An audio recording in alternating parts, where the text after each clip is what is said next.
folks. Jim Fuller here in the Guns, Guitars, and Freedom Studio, and I have my special guest right here in the room with me, my brother Craig Sawyer. How you doing, man? Here, Jim. I'm doing well. Good to see you, man. You as well, always. Yeah, it's SHOT Show week, so all the cool gun guys are in town, and we had Craig was gracious enough to stop by the house and pay us a visit and talk a little bit. And yeah, man, it's great to catch up with you, brother. It's always good to see you, man. Some of the conversations we've had, there's a couple of things we wanted to tell you about while Craig's here, and one thing that I really had interest in, I'm a gun designer, I'm a gun builder, I love that stuff, and I love innovation more than anything. And that, I've talked about this a lot, is because I don't think I see enough innovation sometimes. I see too much of more of the same, too much of meant to separate your money, and not enough of innovation. Different things, new things. People don't want to do it because it costs money. They want to stick to the old thing that they can already make money on. They don't want to take a chance. Well, I took a chance 15 years ago, and I did pretty good with the AK, I think. So anyhow, Craig was telling me about a new idea he's got, and has a lot of merit. And it's a project he's been working on for a while. I know, we've talked about this over the years. Yeah. And anyhow, I'm going to stop babbling. Why don't you tell these folks about what you're trying to put together? Yeah, well, probably about 8 years now. There was one firearms company. I was teaching a SWAT course in California, and some Rangers came out with a new AR that they've been trying to improve, and asking me, what do you think of this saw? And I said, it's nice, but it's just another AR. Mm-hmm. And I've never been a big fan of that platform because it started off as a survival weapon for Air Force pilots. Right. An aluminum little weapon that shoots a varmint round. And well, you ran an M1A most of the time in your service, right? I did. I ran an M14 my whole time at SEAL Team 1, and then and then for a while even out at DevGroup for certain applications, because I just like that 7.62 arrival, that terminal effect that round has. I don't want to have to be shooting threats multiple or numerous times. I want to. So is that the caliber you're looking at for your new rifle?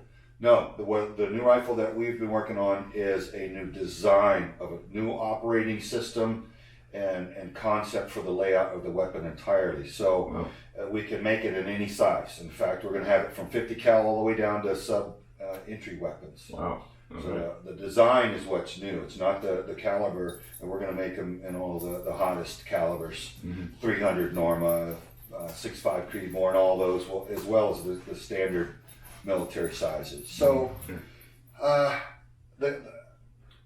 the guys that were making the ARs, I said, it's nice, but it's just another AR. And they said, well, what is it that you would want as a DevGroup sniper if you're going to deploy it again now? And I said, well, I've got it in my mind, but nobody makes the weapon that I would really want, because it needs to be shorter and lighter and semi-auto and accurate and inherently reliable, and have some good size firepower in it. Sure. And you kind of need to bring a few things together that nobody really has. And so they tried, but it was just a giant honking 338 chambered AR, and it was very long, very heavy, and front heavy, and it suffered from all the same problems that an AR typically suffers from. And it was a nice effort, but I found that nobody wants to innovate in the firearms industry, like you just said. So there were people that approached me saying, hey, I understand you got a concept for a newer design. And I said, yeah, as an end user, I know what we need as operators. I don't want to carry a big 50 cal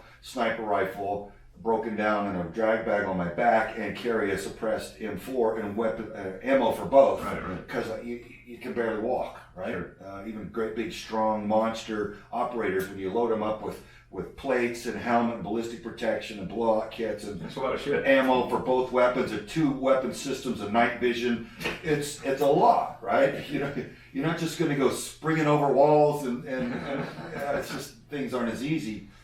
And so I realized that there was a need for something better. So I started meeting engineers that had designs that had never been brought to market, because their bean counters or their board members had always overridden them in the meetings, saying, we want to make more of the old stuff. Mm-hmm. And we can increase our bottom line by that rather than innovating, because innovating is relatively more expensive and more risky than making more of the old stuff. Mm-hmm. So I'm like, okay, let's get around that. Let's start a new company, because nobody that's out there really wants to play ball and help innovate. Yeah, they've got tooling in place. They don't want to change that. They don't want to spend the money to change up. Yeah, I understand. But at DevGroup, part of our job was to innovate new weapons and tactics and equipment for spec war.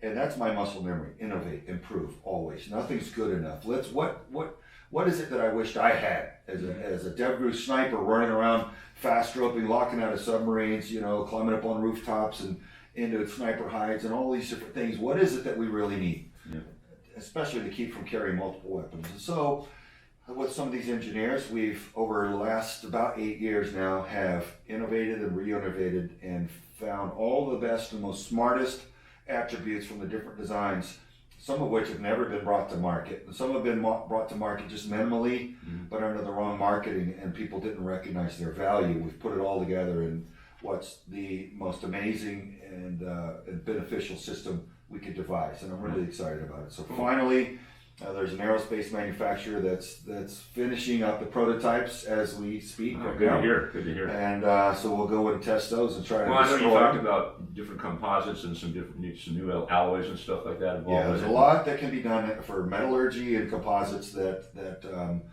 well, for example, they've got polymers now that are 150% stronger than the billet aluminum most of the weapons are made of. Really? So you're looking at half the weight of the material and more than double the strength.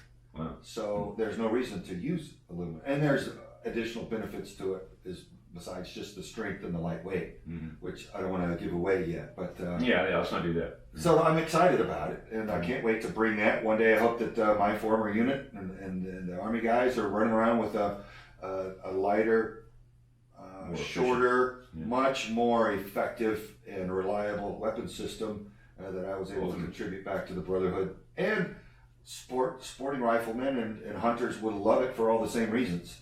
Sure. And there's nothing military about this that would keep the average civilian from having them. So anyway, that's kind of fun. So I'm looking forward to I can't see it being anything different than what they're already trying to ban. So, anyhow, Craig, that's cool stuff. I'm glad to hear. We got a couple other things we want to talk to Craig about, and we'll be right back with you.